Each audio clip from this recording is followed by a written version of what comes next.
They say confidence is quiet, but when it walks into a room, everyone feels it, not because it's loud, not because it demands attention, but because it doesn't need permission. Confidence is the invisible edge, the force that shifts a conversation, bends perception, and commands respect before a single word is spoken. But here's the hard truth: most people fake it.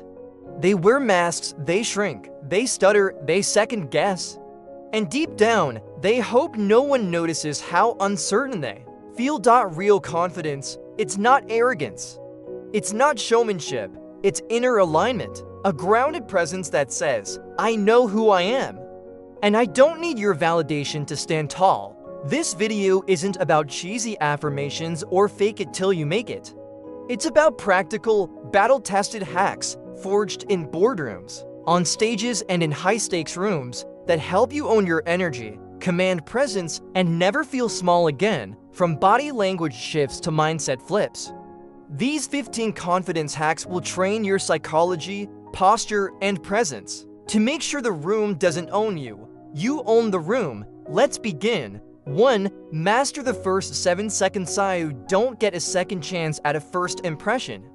And in the first 7 seconds, people decide who you are. Are you the leader, the threat, the follower before you even speak?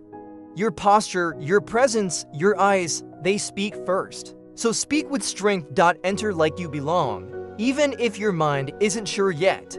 Let your body decide. Stand tall, shoulders back, chest open, breathe slow, breathe deep, look straight ahead, not down, not away. Those 7 seconds are your silent pitch. You're telling the room, I'm not here to hide. And most importantly, don't rush. Command the space by owning your pace. Confidence is often body first, mindset second. Let the room adjust to you, not the other way around. Point 2. Own the pace of your voice. Fast talkers feel rushed.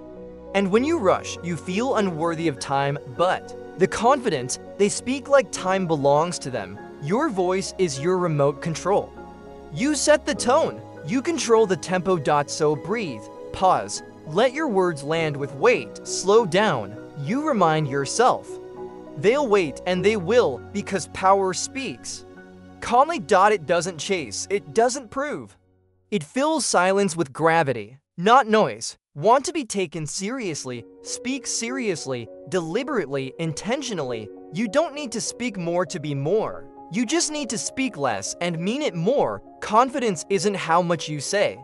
It's how little you need to say to be heard. 3. Hold eye contact a beat longer. Eye contact is the most ancient display of dominance and trust. Before words, there were glances, and the eyes, they still speak louder than speech. So don't flinch, don't glance away, don't shrink beneath the gaze. Hold 1 second longer, then another. Look them in the eye and don't blink first, because confidence lives in stillness, and still eyes make others restless. You're not just seeing them, you're letting them see that you're unshaken. The eyes aren't windows, they're mirrors. They reflect what you believe about yourself.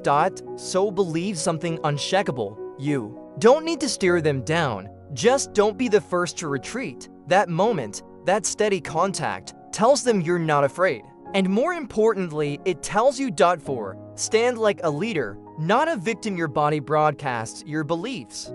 Before a word is spoken, posture preaches. Are you collapsed, hunched, folded in on yourself? Then you've already lost the room. But when you stand tall, head up, shoulders back, eyes forward, you send a different signal. I'm not here to be small. Your stance doesn't just affect how others see you. It affects how you see yourself, because posture feeds emotion. Your body tells your brain how to feel. So stand like a leader, not a victim. Take up space, be open, own the floor beneath you like it's yours. This is how you rewire confidence from the outside in. And when you look like you belong, eventually you'll start to believe it. 5. Silence is a power move. Insecurity fills silence, confidence commands it. Most people panic in the pause. They scramble to fill the void with nervous words, with over-explaining, with noise. But not you. You let the pause hang. You breathe. You wait because silence is a weapon sharpened by the patient, wielded by the powerful. Let them squirm. Let them lean forward. Let them wonder what you're thinking. That space, that breath, it's not emptiness. It's presence, and the person who controls the silence often controls the room. So next time you speak, pause before you begin. And after your point, wait. Give your words space to echo. Confidence doesn't rush. It lets impact settle. 6. Detach from approval. If you're begging for applause, you've already lost the stage. Confidence dies in the hunger to be liked. Because the moment your worth depends on their reaction, you've given your power away. But here's the truth. You don't need everyone to like you. You just need them to respect you, and respect begins when you respect yourself, without conditions. Without applause, when you detach from approval, something shifts. You stop chasing, you stop performing, you start leading, because confidence doesn't ask, "Do you like me?" It declares, "This is who I am," not with arrogance, but with alignment. The room doesn't define your value, you do. So stop bending to win them. Stand to remind yourself you don't need permission to take up space. 7. Interrupt your inner critic, that voice in your head, the one that whispers, "What if I'm not good enough? What if they see through me?" That voice isn't truth. It's programming. And you have to interrupt it every time. Confidence isn't the absence of doubt. It's the refusal to let doubt decide. Your mind is a courtroom. Your inner critic plays prosecutor. So be your own defense. Speak back. "I hear you, but I don't believe you. I've done hard things before. I'll do them again. I belong here, even when I feel like I don't," because thoughts aren't facts and fears aren't. Final. The bold don't have perfect minds.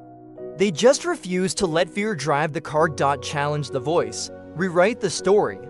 Confidence starts with who you believe, and you better believe in you. 8. Speak last, but think first. Loudest voice isn't always the leader. Sometimes it's just the most insecure. Confident people don't rush to speak. They observe, they assess, they wait, because they know something the rest don't. You don't win by volume, you win by value. Don't be a firecracker. Be a sniper. Aim your words, speak with precision. Let silence stretch until it's your turn to hit the mark. There's a power in restraint, a weight in waiting. When you speak last, people lean in, they listen. Because you didn't just react, you responded. Presence isn't loud. It's deliberate. You don't need to dominate the conversation. You just need to drop one sentence that shifts the room. 9. Dress like the role you want. What you wear changes how you think, and how you think changes how you show up. This isn't vanity. It's strategy, because clothes aren't just fabric, they're signals to the world and to your own mind. So armor up. Stand in front of that mirror and ask, do I look like someone who leads? Do I feel like someone who commands the room? Because when you look powerful, you feel powerful. And when you feel powerful, you move differently, you speak differently. This isn't about expensive clothes. It's about intentional ones. Dress like your future self would. Show up as if the room was already yours. Because sometimes your outfit isn't just decoration. It's the first step in transformation. Point 10.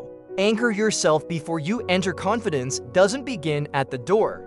It begins before you touch the handle. Before the room sees you, you have to see yourself. So anchor. 3 deep breaths. In, hold, out. Now repeat. I don't chase energy, I bring it. I belong here. I've done hard things before, and I'm still standing. This is your pregame ritual. Your mental armor, your reset button. Because when you walk into high-stakes spaces, nerves will come. That's normal, but nerves don't have to lead. You do. Plant your feet, straighten your spine, and walk in like it's already your home, because the moment you own the entry, you set the tone. Preparation isn't weakness. It's precision. Confidence is built before the spotlight, not after. 11. Lead the energy in the room. When you walk into a room, who decides the mood? Most people mirror. They match whatever energies already there. Tense room, they tense up. Low vibe, They dim down, but confidence doesn't follow. It leads. You're not the thermometer. You're the thermostat. You set the tone. Ask yourself, what's missing here? Can I bring it? If the room is dull, bring warmth. If it's tense, bring calm. If it's chaotic, bring order. This isn't performance, it's leadership, because the most magnetic person isn't the loudest. It's the one who shifts the atmosphere. They don't absorb energy. They shape it. Walk in with certainty, command with calm, and let the room adjust to you, not the other. Weigh around 0.12, turn nerves into fuel, your heart's racing. Palms a little sweaty, breath a little shallow. You think, I'm nervous, but what if you're not? What if you're ready?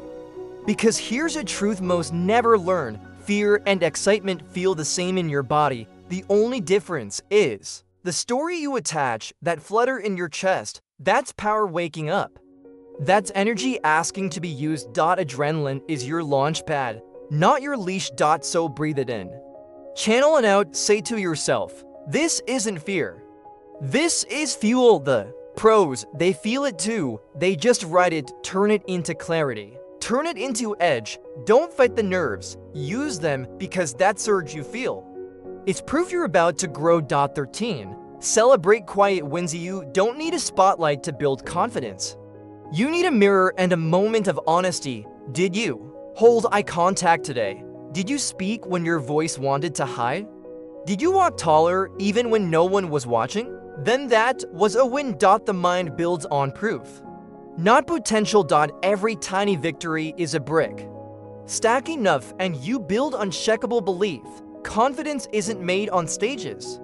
It's built in backrooms, in silent choices, in the seconds no one sees but you. So celebrate that pause you held, that handshake you didn't avoid, that breath you anchored before you spoke. You don't need applause. You need awareness. Stack those quiet wins. Stack them daily. That's how confidence compounds, like interest in a hidden account, until one day, you're wealthier than you ever thought. 14. Remember, no one's thinking about you that much. Walk into rooms like we're on trial. Like every pair of eyes is judging our flaws, our outfit, our posture, our presence. But here's the relief. You didn't know you needed. They're not. They're too busy thinking about themselves, their insecurities, their nerves, their inner critic screaming the same things yours is. You're not on trial. You're on stage, and believe it or not, they want you to win because confident people give others permission to rise. So stop shrinking for invisible judges. Stop overthinking your existence. Walk in like the spotlight belongs to you because no one else is auditioning. They're all waiting for someone to lead, and that someone might as well be you. 15. Confidence is a skill, not a trait. Nobody's born magnetic. Nobody exits the womb ready to own a boardroom. Confidence is earned, sweated, practiced. It's a skill like speaking, lifting, or leading, and like any skill, it comes with reps. The first time, you'll stutter. The 5th time, you'll sweat. The 10th time, you'll start to believe, and then one day, you'll walk in calm, speak with power, own the space, and people will call you naturally confident. But you'll know better because you showed up when it was hard. You stood tall when you felt small. You put in the reps no one else saw. Confidence isn't magic, it's momentum. So don't wait to feel ready. Act, build it. You don't beg for this energy. You become it. If this spoke to you, share it with someone still hiding their power. Subscribe for more mindsets that build the person you were meant to be. And remember, you don't wait to own the room. You walk in and take it.